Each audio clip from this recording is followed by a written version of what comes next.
everybody, and welcome to Pound for Pound show number 24. I am Philip, and joining me, as always, are Russ and Ben. How you gentlemen doing today? Great. Got to see a great UFC. Yeah, I was going to say, big night of fights. Fans were back. Fights were great. Without further ado, let's get into it. We'll talk about the three big title fights first. So first, obviously, a huge main event. Kamaru Usman defended his title in what some would say in shocking fashion with a highlight reel KO of Masvidal. So I'll throw it over to you guys to recap. Russ, we'll let you go first. What'd you see? How'd you like it? I liked it a lot. I was rooting for Masvidal, but you can't complain about the way Kamaru's fighting fights now. He's fighting super entertaining ever since he got with Whitman. His striking is just incredible. And, it's just a brutal matchup for Masvidal. Like Usman has the wrestling to take him down. He has the strength to hold him against the cage. And, even though he had him fighting kind of the fight he wanted to, like laughing at him when he was throwing punches and stuff, and he got him into kind of like a stand-up exchange, and he was doing well with the kicks, he always has to worry about the takedown. So like his hands are just lower than they would ever be against like anybody else. So you could almost see it coming. Like I told Ben and Joe when we were watching, I said, he's keeping his hands so low. And it was because he's worried about that takedown coming, and Kamaru threw that shot, like you said, just unbelievable violence behind it. It was a great KO, great win for him. Up next is Colby. Yeah, just a fantastic KO. Like we knew Kamaru's striking had improved, but no one expected him to dead George Masvidal like that. That was just like a picture perfect KO. But yeah, we thought he'd just wrestle him. I personally did. I thought he'd wrestle him, but his stand-ups improved so much with Whitman. Like Russ said, it's crazy, man. Like how much it's improved since his UFC debut. But what else can you say? I mean, it's just a beautiful knockout, beautiful performance by Usman, and now he's in the pound for pound best. I mean, I would put him in the top 2 or 3 best, maybe number 1 even. He's just that dominant, and he's undefeated. Undefeated, I think. In the UFC, yeah, or overall, 14-0 in the UFC to start his career. Yeah. Now that he can knock dudes out, he's pretty dangerous everywhere. So he's proven he's got a good chin. He can wrestle. He's obviously in phenomenal shape every time he comes to fight. He's gonna be hard for anyone to beat. So it looks like Colby is next. You guys good with that fight? Great. Yeah, I think that's right. Of course, I would much prefer Wonder Boy because I want to see Wonder Boy and Usman fight. I'm a much bigger fan of him than Covington, and I think he's just like we seen Usman break Covington's jaw. So I'd rather see a fresh opponent, but it was a great fight. So if they're gonna run it back, that's fine too. I love that first super fight. Close. It was an incredible fight from a fight that we all kind of went into, and I remember every one of us were like, "Man, this fight is gonna suck balls." Mm-hmm. Yeah. And it was like a fight of the year candidate. It was a great fight. My only beef with it is I hate when guys, it bugs me that Colby sat out and refused to fight Leon Edwards and then is getting rewarded with a title fight. That kind of sits wrong with me, but it was the closest fight that Usman's had. So I totally understand why they're running it back. I've got no beef with it. And I think the new and improved Usman is just going to knock him out again, and which I think everyone really wants to see anyway. So You're right. Everyone does want to see that. Yeah. And it's a pretty marketable fight. So it'd be pretty hard to complain about. So, yep. On to the second of the 2 title fights. We'll talk about Thug Rose getting it done with the quickness. I don't think anybody saw that fight ending in the fashion it did. So Ben, I'll let you cover this one first and then throw it over to your brother. Yeah, that was we knew going in that Rose's striking was just more technical on the feet, and that Wiley's just more of a power puncher, and her aggression was going to win her the fight, but nobody saw that coming. That was shocking to see Rose finish that fight. When was that? Early in the first, right? I was thinking it was like 118. That is crazy. Just over a minute. Man. But yeah, Rose is the best in the world. Wiley thought it was an early stoppage, but I don't think so. She was out, man. She was out, and that was just a great stoppage. Amazing head kick by Rose. She's just the best woman striker. Her and Valentina, I'd say, are the best 2 best women strikers in the UFC, and Nunes, of course. But just awesome to see Rose get that. She's just such a likable person, and just so good to see that happen to her. Russ, what do you think? Yeah, you can't say enough great things about Rose. She's got to be like one of the most likable athletes on the planet. She's just awesome. I went into it thinking it was going to be a war, though. I thought they were going to go back and forth. I didn't think she was going to catch her with a perfect head kick and just KO her in the first round. Amazing finish. I mean, like, you can't say enough great things about it. It was just such a good feel good moment. You know, not that there's anything wrong with Wei Li. She's awesome too, but Rose is just such a likable character, and her repeating her mantra before, like, I'm the best, and then Pat Barry telling her, like, it was just almost emotional. It was just so good. Like, I awesome. Loved it. Yeah, it was super cool. So you guys think the appropriate fight is to run it back? Yeah, no. I do. I love how you guys said the exact opposite at the exact same time. I mean, the only other option you got is Joanna, but Rose has already beat her twice, and then you got Tatiana Suarez. So that's the only. I think Tatiana's 125, isn't she? Oh, is it? Yeah. Who am I thinking of? Someone else that I think. Well, I went over it and I was looking at the rankings and stuff to figure out what's next for her, because it's kind of like a tricky situation. But I definitely don't think you should get an instant rematch. You were KO'd in a minute. Like, I don't think you get that. And I think running it back with Joanna is the perfect matchup, because that was such a legendary fight. And then you get a for sure number one contender. So either give Rose that time off, or I'm thinking like maybe Carla Esparza or Mackenzie Dern. Mackenzie Dern's been on fire, and Carla Esparza's got a win over Rose. Like, even though it was like, 5 or 6 years ago, it's still, and Carla's been doing well. But I think like Zhang and Joanna should run it back. Yeah, but the thing is though, I hear you, but like, what if Joanna wins? You're gonna do Rose Joanna 3? Like, who wants to see that, really? I would. Yeah, I would too, but like, Joanna's awesome. She was a great champion. Oh yeah, she's one of the best ever. She's one of the best ever. But Tatiana Suarez, I just looked it up. She is in that division. She's number 3 or 4, so she's number, Okay. But she's an option. Is she in the rankings still? Yeah, she's in there. Yeah. She's number she's been gone for a solid 2 years. Well, on MMA Junkie, she's number 3. Okay. Rose, Zhang, and then Tatiana. But that's that. But yeah, what do you think, Phil?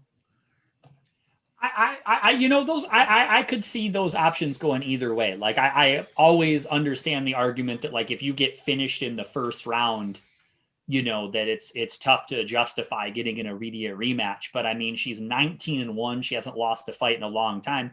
And it's fair to say that she just got caught. It's not like Rose dominated her for 5 rounds and was like out of her league.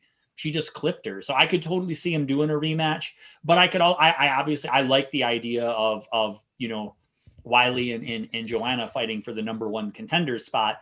But I think if you do that, it's really hard to give Rose another fight in the interim, because I don't see how anyone who you could like jump past both of them and justify giving them a title shot. That would be tough. What they should just do is let Rose choose, like if she wants to run it back with her, let her do it. If she wants to be like real active this year, go ahead and make that fight, because she didn't take any damage. So, but if she wants to take some time off, do the rematch. Like, leave it up to her. She's deserved. Yeah, I agree. I agree. Yeah, I just think one of them two has to be in that fight. I mean, Tatiana is probably close, but as long as she's been inactive, and Mackenzie Dern is an interesting opponent, but she's still super young and doesn't have that many fights. I think we're probably throwing her in the deep end. She probably needs a couple more fights, I would say. I mean, if I was Rose, I'd want to take her out as quickly as possible, because she's getting better every fight. It's the Floyd Mayweather technique. I'd be like, I want to hurry up and get a win over her before she gets too much better. Because even as inexperienced she is with anybody, if the fight goes to the ground, they should just start tapping immediately. Like, don't even chance it. Like, I'm just going to tap now before something gets broken. She's got skills. Get out of here. Yeah. So, I definitely agree, but it's a little early. But I mean, again, it's not totally unreasonable, because there aren't too many other options. So, but yeah, there's a lot of different ways that one could go.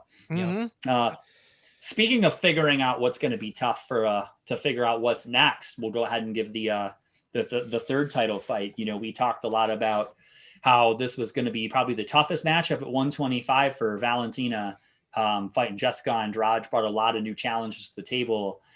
Not only was it not a challenge, it was almost like Shevchenko took it personally, and she's doing what GSP used to do and beating people at their own game. Like, she's trying to make it more challenging for herself. Like, I'm the biggest Valentina fan there is. And even I was like overly impressed. I was like, this is even better than I expected it to be. So Russ, what you think? Yeah, you can't say, I mean, enough things about how dominant she is. It's just ridiculous. You almost like blame Jennifer Maia a little bit for like winning a round last time, because it seemed to like tick her off, and like she's like insulted by it, and she took it out on Andrade, you know, that, or like the media, like a lot of the media saying this was going to be a tough fight for her, because she was like, no, this isn't tough at all. Like, this is easy work. She just destroyed her. I don't understand how you can be that dominant and, you know, still find another opponent. Like, I know people have mentioned Lauren Murphy, but like, you can't do that. That's scheduling a homicide. Like, you put that on a card, like, just don't even mention it. It's got to, I don't know. You want to see a fighter like dominate a division, but at the same time, it doesn't seem like there's anybody for her but Nunes. Yeah. Right. I agree with you 100%, Ben, Russ. I agree with Russ 100%. Everything Russ said. What more can you say? She's the second best female fighter of all time, in my opinion, right behind Nunes. There's no opponents for her in that weight division. The only matchup for her is Amanda Nunes, unless Rose was to move up, which would be weird because Rose is too small. Like, you know, it's got to be Nunes. It's got to, and even then, Nunes is bigger than her, even if they fight at the same weight. But that's the only fight. That's the only fight that's going to be a challenge for Shevchenko. What do you think, Phil? It's interesting because it seems like everybody in the UFC, like Valentina, Amanda, and Dana White, don't have that fight on their radar right now. They're like, it's probably going to happen in due time, but not anytime soon. And it's, you know, they're like, we don't think it would be that big of a fight. And I'm like, it's the only fight. Because, you know, really for both of them, like, you know, obviously with Valentina, Russ said it, it's scheduling a homicide. Someone's going to get their ass kicked, and it's not going to be Valentina. And in Amanda Nunes' case, it pretty much seems like the same thing. It's like, who can they schedule at 135 that's going to be even close? And, you know, both of the Valentina Nunes fights were very close. The first fight was only a 3-rounder, and Nunes won the first 2 rounds, but she clearly gassed, and Valentina won round 3 easily. And then I would dare say the majority of the people who watched the second fight think Valentina won that fight, and she's the smaller fighter. So the fight has a ton of intrigue, and no other fight has any intrigue unless you just like watching squash matches. Exactly. So I agree 100%, Phil. It's almost like when GSP and Anderson Silva were just like dominating welterweight and middleweight to the point where like they were putting in every opponent you'd give them, they'd be like, you know, minus 700 favorites. And it's like, you guys have to fight at some point. Like, this is crazy. Silly. Exactly like that. Yeah. Yeah. You know, only difference is Nunes and Shevchenko have fought twice. Yeah, that's the only difference. But like, if you look through the rankings, it's very similar. It's like, oh, she's beaten everybody. Nunes has beaten everybody, and like very decisively. There's nobody it's even like, oh, let's see a rematch of this. It's like those two. So I think they would be much more in a hurry to get that third fight going if it would be 1-1, but it's 2-0 Nunes. But for sure. But you know, but it's interesting because anyone who watched it could easily say that it is 1-1. Like, I think that almost I agree. Is like the 2 fights were both so close. Yeah. You know you're going to get a good fight, and it's hard to imagine anyone else giving either one of them a good fight at this point. So, you know, and again, it is true. It's unfair to either one of them to be, you know, it's not their fault. They're that much better than everybody. That's right. You know, it's really tough. So like, if they want to just stay and continue to cement their legacy and stacking up these wins. And one of the other things is, and we don't know this for sure, but the hot rumor is, you know, we don't know how many more Amanda Nunes fights we're going to get. You know, she's been very open about living a family life and things like that. And she's contemplated retirement and things like that. So it'd be a shame if we didn't get that fight before. Why wouldn't you, you know, ride off into the sunset when you've dominated every female there is, you know? I mean, it looks like there's nothing left. Yep. Right. Yeah.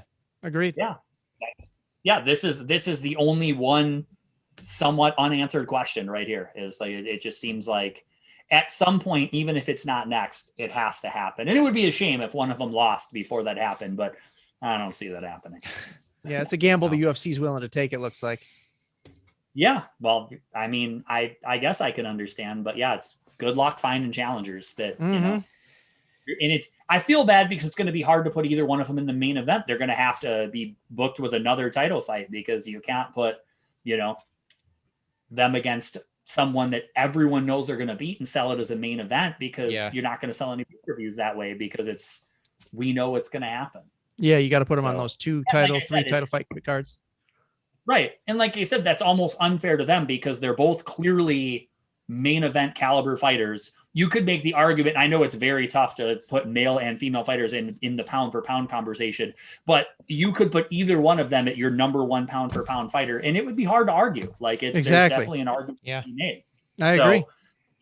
It's really unfair to them, but such is life. That's the way it goes, So I guess it's a good problem to have. You're like, I'm so great. No one even wants to see me beat these people up. Yeah, exactly. But yeah, that's kind of where we're at, So, but we could talk about this all day. I guess the only other thing, we should really touch on from the card is, how crazy was the Chris Weidman Uriah Hall fight? 20 some seconds in, see Chris Weidman have literally a deja vu moment from what happened in the Anderson Silva fight. Like, what do you guys, anything to add to that? Yeah, it was just crazy to see. I mean, it's not so much like karma. It's just like strange coincidence that like 2 times out of 3, I think it's happened in the UFC. 2 of them have been involved Weidman. I mean, you don't want to see that happen to anyone ever, but I mean, it's just a crazy thing. I hope his surgery went well. I seen that. That's awesome. I could only watch it once, man. I left the room and then Russ and Joe were in the living room, and I just hear them watching the replay. They go, "Oh," and I was like, I can't do it. But Russ, what do you think, man? Yeah, just mind blown that it happened against him and then it happened to him. That's like something in the universe had to align for that to happen. It just makes no sense to me. Like, of all the fights, for that to happen, it's the coincidence of all coincidences, or we're living in a simulation. Yeah, it's the only explanation. It's how did that happen? Exactly. Yeah. I also don't understand how it happens even to begin with, because we see those kicks thrown, hundreds of times a night, every card. So is something going on in your leg? You know what I mean? That you just don't know about. That's what I heard. I read. I think it weakens over time, and they just don't know. And then it's like a piece of wood that weakens over time, and just what I'm saying? Terrifying. Crazy, man. Crazy. Yeah. And what's crazy is it happened right after we seen Jimmy Crute's leg die on him. Yeah. So it was like a super strange start to a main card. It's just died when Smith, touched that nerve. Crazy, man. And also, how crazy was it that Hall is the first fighter ever to win a fight without throwing a strike? He's had such a strange career, that guy. That's the skill level he has. Yeah. Yeah. Okay. Like we talk about Valentina's domination, Uriah took it to the next level. He's finally tapping into his potential we knew he had. Right. Doesn't even, he just goes out there and just mind over matter defeats people. It's awesome. Cool. Anything else from that card you guys wanted to touch on before we move on and review these next 2 main events? That's it, man. That was a real good card. That's it. Happy to see Anthony Smith, get another win and look good. Yeah. Yeah, that was cool. Good performance. He was looking good even before Crute's leg died. You know what I mean? He was putting together good combos and looked good. So that good performance. That was nice to see. Mm-hmm. Yeah. And yeah, it'd be like I said, I guess we'd be remiss to not mention how cool it was to see 15,000 fans in the arena. And for such an epic event with 3, fantastic finishes and title fights and all that, to have fans in the crowd, because you have to imagine it would be very different, those finishes with no crowd reaction whatsoever. It certainly raised the level and made this an event for the ages. It'll be one, when you put together, your top 10 all-time favorite or top 10 best UFC cards, this event will probably be on most people's cards. So yeah, fantastic event all around. You get that kind of greatness when you have Tom Brady and Tim Tebow in the same building. It could only be the most incredible event. Put pure greatness Tom Brady, in the building. Team Tebow. They were able to overpower Jake Paul's douchiness. Yeah. Tebow is a man of the utmost integrity. And then Brady takes the integrity to an even higher level. So the integrity was blowing the roof off the building. All right. Let's get to these fights next weekend. All right. The only thing that would have made that card better is if Usman would have hit Brady like he hit frickin' Masvidal. Oh, and shatter his hand? You think the TB12 method hasn't strengthened that skull? The only thing that would have been better is if DC would have ripped Jake Paul's head off his body. That would have He been. didn't want any of Jake. Jake would have hit that right hand, and DC would have crumbled. And DC would have laughed. I'm on the Jake Paul bandwagon. Jake He's Paul, a funny dude, man. He's a funny dude, but my God, he needs a beating. Maybe Usman will have to fight him next. Oh, So, well. If you want to see a death, I mean, on a Triller card, yeah, Usman might. Hey, kids, you want to see a dead body? Yeah, I mean, we'll see what Triller decides to do. UFC books real fights, Triller books circuses. So we'll see what they get for him. Just a super quick side note for anybody who wants to be entertained. Watch the post-fight press conference and watch how many questions people ask Dana White about Triller and Jake Paul. After about the fifth one, he actually starts to engage. He's like, man, you guys got me talking about this now. It was tremendous. That's part of the post-presser for sure. Yeah. It was outstanding. So, but let's move on. We got two pretty exciting main events coming up the next 2 Saturdays. Next Saturday, we got a 205 fight. We got Dominic Reyes coming back after the his title fight against Jan, against Yuri. Yuri's been on fire. How do you guys see going down, and what do you guys want to see? Ben, I'll let you touch on this one first. I am so excited for this fight, man. I love Dominic Reyes. I'm a huge fan. I thought he beat Jones. And then you got Yuri, who is just like a mystery enigma to everyone. He looked great in his first fight against Volkan. Has some very strange fighting style. He's very like, I don't know how to explain it. Just very strange, like ticks and whatnot he does. And he's just a mystery. And he's got like a samurai type persona. And it's like so crazy. I'm just very excited. All right. No, he does, man. I'm just very excited to see where his career goes. I think he's got a lot of potential, and he's such an enigma. I can't wait to see this fight and how it plays out. Russ, what do you think? He's eccentric for sure. That's the word I think to describe him. He's on an 11 fight win streak. I mean, he was destroying dudes in Ryzen. Then he makes his UFC debut, and was it Uzdemir he destroyed? Yeah, Volkan. Kill Uzdemir, and then Reyes. I agree with you. I thought he won the fight against Jones, and he lost a super close decision, and then freaking goes out there and gets smoked by Jan, and now he gets another killer in Yuri. Like, it's just a killer's row. Yeah, and crazy. I feel kind of bad for him because I think Yuri's going to get a quick stoppage. He's just so violent and unpredictable. You really, Reyes did not very good against Jan. You're selling Reyes' skills short, though. You think it's going to be, you think that affected him, that fight, Jan fight, or what? I think the Jones fight just aged him massively. Yeah. That was just a brutal fight. And then, Jan smoked him. And like prior to Jan beating him, Reyes looked just like not good. He looked deflated. Yeah. Right from the start. So like maybe he can turn it around. Dudes have done that before, but Yuri just seems to be on fire right now. And I think I'm riding with him to get a quick stoppage. That's a fun fight, man. It is. Ben, give us your pick. Who it sounds like you're leaning towards Dominator. I'm honestly, I hate to pick against Reyes. I'm such a fan of him, but I'm going to go with Yuri. It's just, I think Yuri's got insane potential, and I'm just very excited for that fight. Going to be a good one. Yeah, I'll make it 3 for 3. I think Yuri's going to get the win as well, and it'll be curious to see if I think you guys really said everything there was to say. If the Dominic Reyes of old shows up, it should be an incredible fight. If he doesn't and he shows up looking like he did against Jan, I think we're going to see a very similar fight to Volkan, where Reyes has to be woken up with smelling salts and told what happened. So yeah. Right. Yuri's a beast, man. But it'll be cool to see him, kind of fighting these upper echelon guys. We'll really get to see, what he's made of. So, well, the thing is, Volkan, let's not forget, Volkan is a beast, man. He's no pushover. And I knocked Volkan in that fight. He knocked Volkan dead, but I watched that fight. Exactly. I rewatched that fight the other night, and Volkan actually landed some clean shots on Yuri and almost finished him.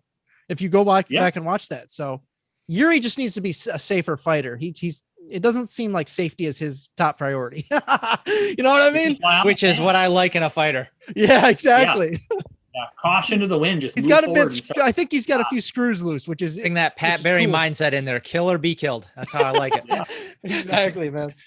It does make for some exciting fights, but we don't want to run too long. So let's let Russ tell the people how they can make some money the next 2 weeks, and then we'll get on out of here so the people can get back to their day.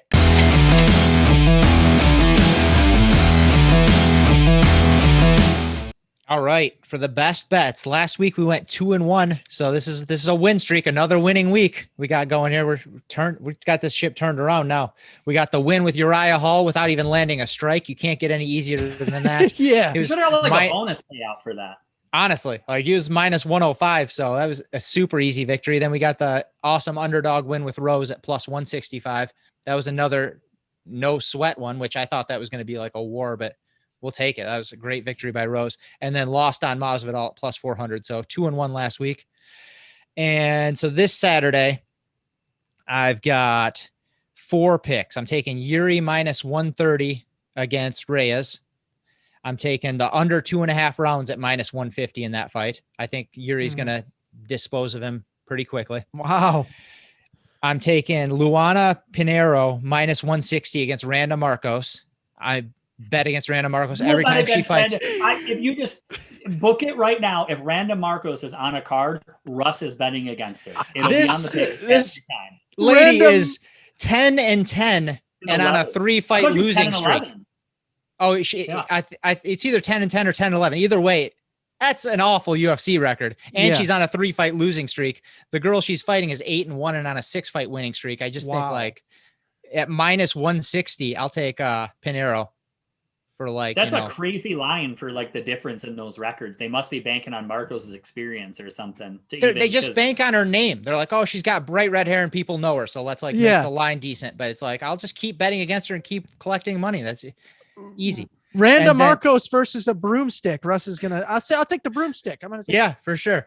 So that's the third one. And then for the fourth one, I'm taking Cody Stamann at plus 200 against Merab. He's a 2-1 underdog, and he's a friend of the show. So we're taking this for a bonus bet, So that's the 4 picks. I hope he comes on in the future. I hope I'll send him this, but I hope he's going to come on in the future. He's a friend of the show. Come on, he's a 2-1 underdog. He's going to make us some money. And then I think an interesting one. I think it's May 7th. It's Romero versus Anthony Johnson. It's a pick 'em. Like Romero's minus 105, Anthony Johnson's minus 115. For that, I do not have a pick. That's too unpredictable. Flip a coin. Somebody's getting KO'd. I would say Rumble because Yoel's getting up there in age, and I think it's going to show. Age isn't a factor with that Cuban freaking mutant. Like, he might already be like 60 years old. We don't know, but he looks amazing. That is true. Yeah. I know we say this a lot, but I think in that fight, and obviously I'm a massive Yoel Romero fan. Anthony Johnson, maybe more than anyone, it's a question of which Rumble is going to show up. He might show up 300 pounds straight from a buffet. No, hey, I've seen recent pics. I've seen recent pics. He looks great. I seen an interview with him recently too, and I was like, what the heck? Like last time I seen him, he looked like a giant heavyweight. Now he looked leaner than he looked like in UFC. I was so confused. So, like he's on all the stuff, but whatever. It's hard to say. And again, it's hard to say because, like Romero sometimes just decides to stand there with his hands like this and not throw punches. So it's a very intriguing fight. But both dudes could put the other one to sleep right away, or both dudes could just not show up. So that's why I don't have a pick on it. I just thought I'd throw the line out there because it's a fun fight. It's just it's a pick 'em. It's fun. Very fun. It's definitely something you should tune in to see because it could be absolute fireworks. Borderline freak show fight. Borderline. Two dudes that have, at least 10 near-death KOs on their highlight reels. Exactly. It definitely should be on a card in Japan. We know that. Both of those dudes have caused multiple fighters lifelong damage. So, exactly.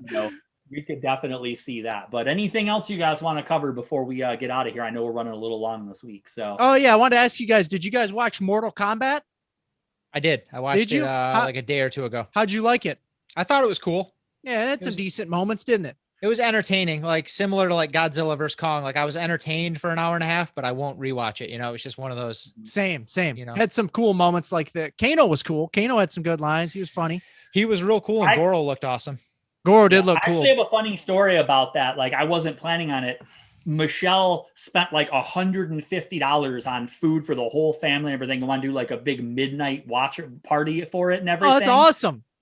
She didn't. She wasn't even an HBO Max subscriber. She ordered the wrong HBO. I had to come over and spend like 3 hours getting it all set up. And then you can't actually watch it at midnight. It's midnight Pacific time. So we had to watch it at 3 o'clock in the morning. But wow, you guys are dedicated to this movie.